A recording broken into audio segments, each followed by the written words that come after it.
Hello guys and welcome to this video. Today we're playing Swain vs Aurora, and later on I get into a little altercation with my jungle role. Only gave me more motivation to pop off.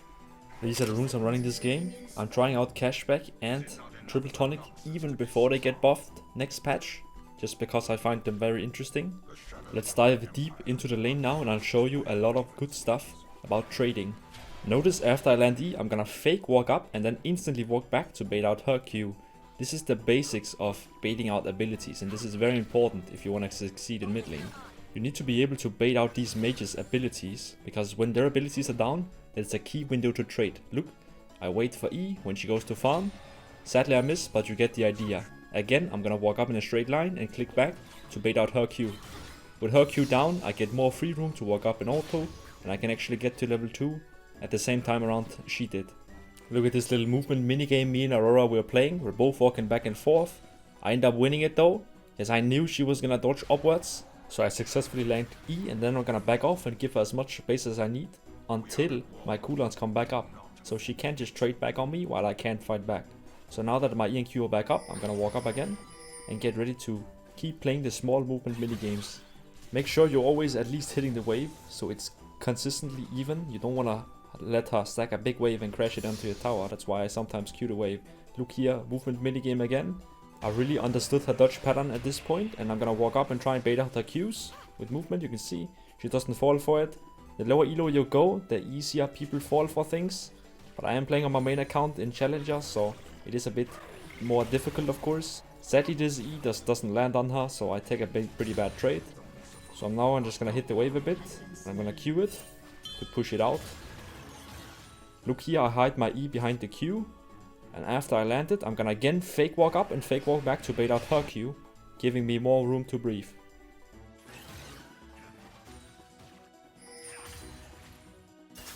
I'm gonna push the wave a bit, try and land Q on her and the wave at the same time to get nice push.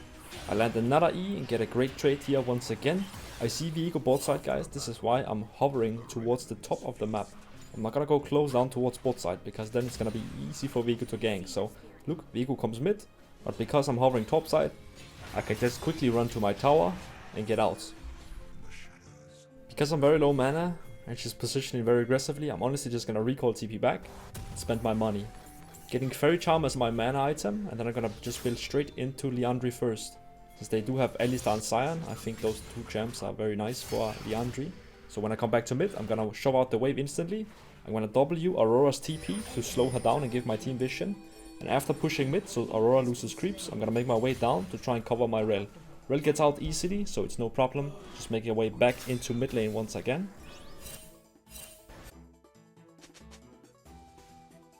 Now I just push another wave, and my Cardus is getting angry with me for some reason, because I guess he wanted me to cover his Raptors and Crocs.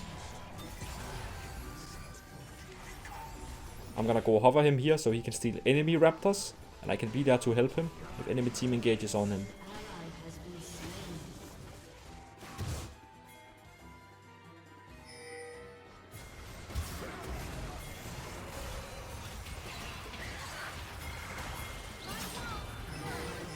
I'm gonna flash here Jhin to keep my ult up and try and run down this Alistar with Rel's help.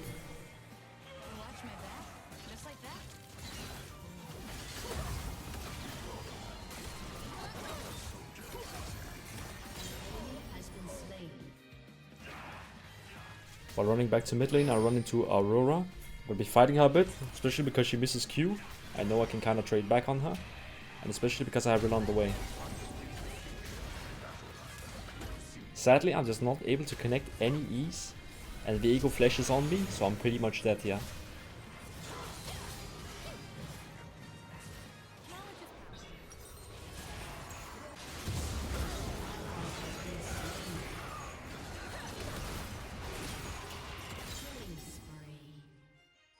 Now I come back to mid lane, and Aurora isn't anywhere to be seen. This should be your sign to just shove out the wave. Always do this when enemy mid laner is missing. And now because she used Q on the wave here, I'm not even scared of her trading back, so I'm gonna actually auto to try and get a plate. And also fish for an E when she walks up to farm this cannon minion.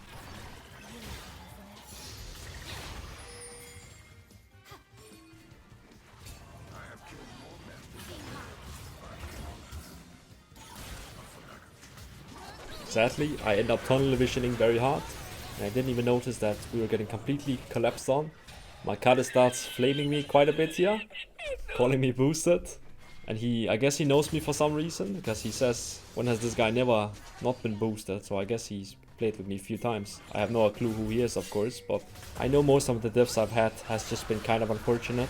So I'm not even gonna lose hope or anything. Just gonna go keep playing as well as I possibly can. And I know I can perform later on. Enemies are looking to invade my bot side, so I quickly try and push out the wave first. And then I'm gonna go join and try and kill as many people as I can.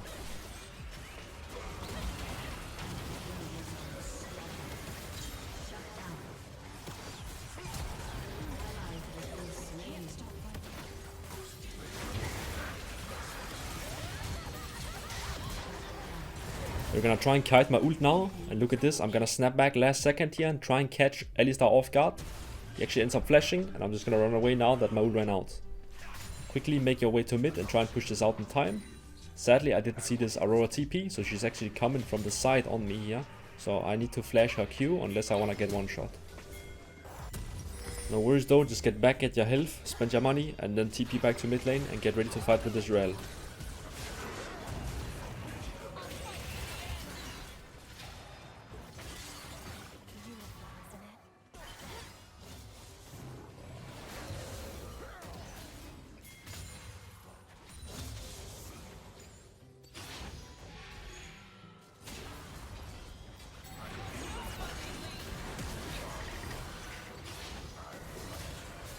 This Viego is going really deep, so I'm gonna try and kill him even though he gets a reset here. If he chases me, I know one more Q will kill him.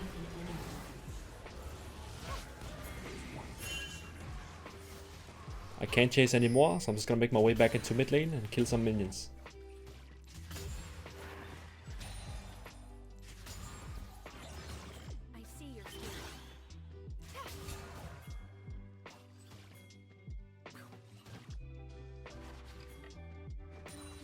Remember to always keep a lookout and see if there's any CC abilities from your teammate where you can combo your W to collect 2 extra stack. Guys, remember each stack is worth 40 gold, so if you land like a W and get an assist, that's essentially 80 gold value in health. So it's always super worth to keep looking out. Look again, I landed another W, even though they don't get the kill, it's still 40 gold value in health. Now I'm gonna go hop with my cutters just so he gets out, and then after that, just make your way back into mid lane again and keep pushing out the waves.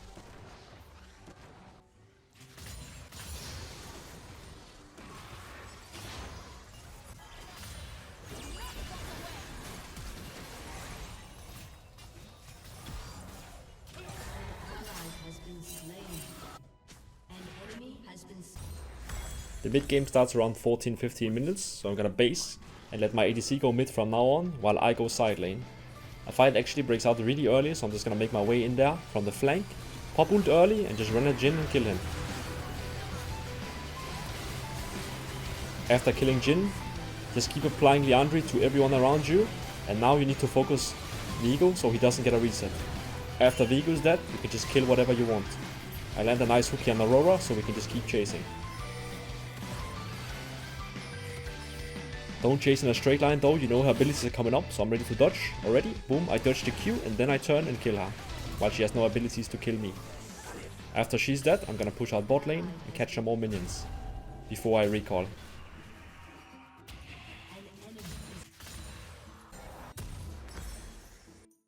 Take a look at this side lane macro play here. So I'm pushing out top lane because I have TP, meaning that I can always join the bot lane fight, but I'm actually not gonna TP instantly because I kind of noticed that we're winning.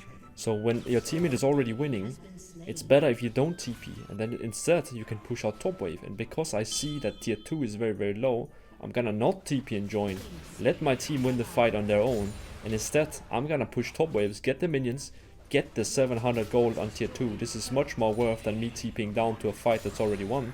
So after this I'm very fed, and I can just go back now and finish Bloodletters to help boost me and Carlos' damage, especially into their tanks.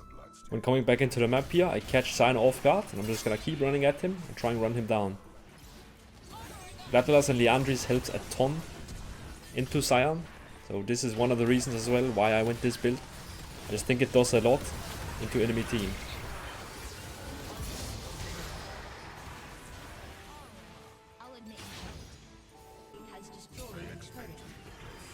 Rel get caught here, and because I don't have ult, I don't really want to help her, because I can't really help her. So I'm just gonna fall back and try and play a bit of a vision game here. Enemies are kind of looking to run at set, that's at least what it looks like. So I'm actually gonna snap around here and help set out from the shadow. So look at this, they don't have vision. I'm gonna sneak in the bush and then catch this Viego off guard. And then together with me and Set, we can one-shot him. With enemy jungle death, this sets us up for us to force maybe an Atakan. So again, I'm just gonna keep hovering bot side while my MF pushes mid. I'll help this Set take bot lane control, and we can set up vision as well. Carter starts the Drake because I guess he's pretty confident we win this fight pretty hard. And I kind of agree, we're 5 versus 4, it should be quite easy to win. So we're just gonna force them in while starting Atakan. I'm gonna cancel this Cyan Q with my E. And since I don't have ult yet, I'm just gonna keep applying Liandry and Bloodletters by hitting them with Qs.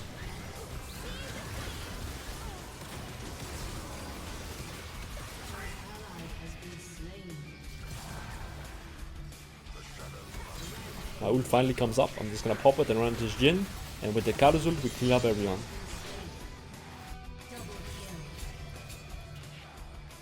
Again guys, when enemies are dead, make sure you push out the waves here. You don't want to just recall if there's waves to catch. So I'm gonna push out bot wave and then help take Drake and then go reset. Finish my Shurelia here. I pretty much now have infinite mana with the mana regen, and the movement speed is super nice to boost up my team. Helps Rel engage, helps Karthus get into the enemy team. So it's very, very nice. Sadly, look here, my bot lane gets caught. I'm gonna use W to try and thin out the wave, because I know they're gonna push from mid lane tower. But again, I'm not super scared. When I have ult, I still think that we can win all together if we play it well.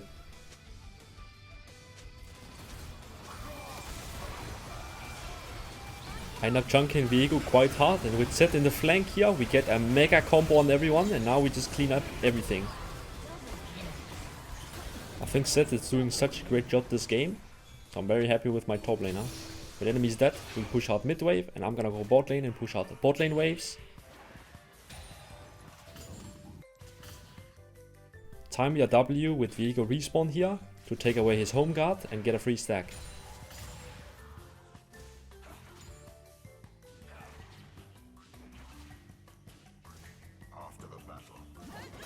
Since I have ult and flash, I'm not really scared to fight. I'm gonna run into river here and fight with Rel. Start by poking.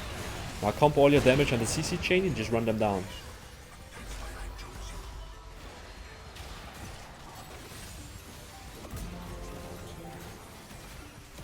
Once again guys, when enemies are dead, this is when you siege on bases and take objectives. So bot lane tower here is gonna be very, very easy to secure. And if enemies try to contest, just kill them. Swain is very great at killing enemy team. It's a very good Swain draft.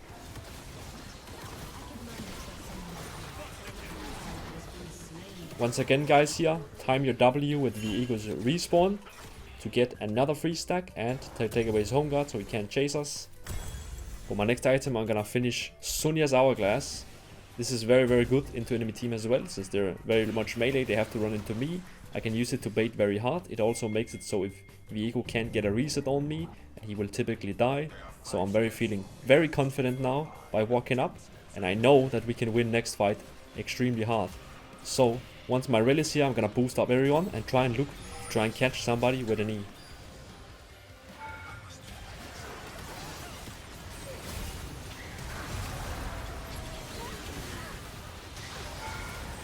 I'm doing my best here to try and keep up my ultimate, because I know I want to bait them in. Use my Sonyas while I'm in ult, and then kill them all. Their defenses crumble.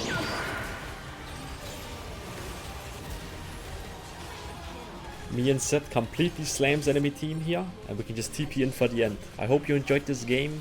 Try and not let your teammates' comments drag you down. They are usually just a bit sad. Thank you so much for watching. Here's the scoreboard, and I wish you all a great day.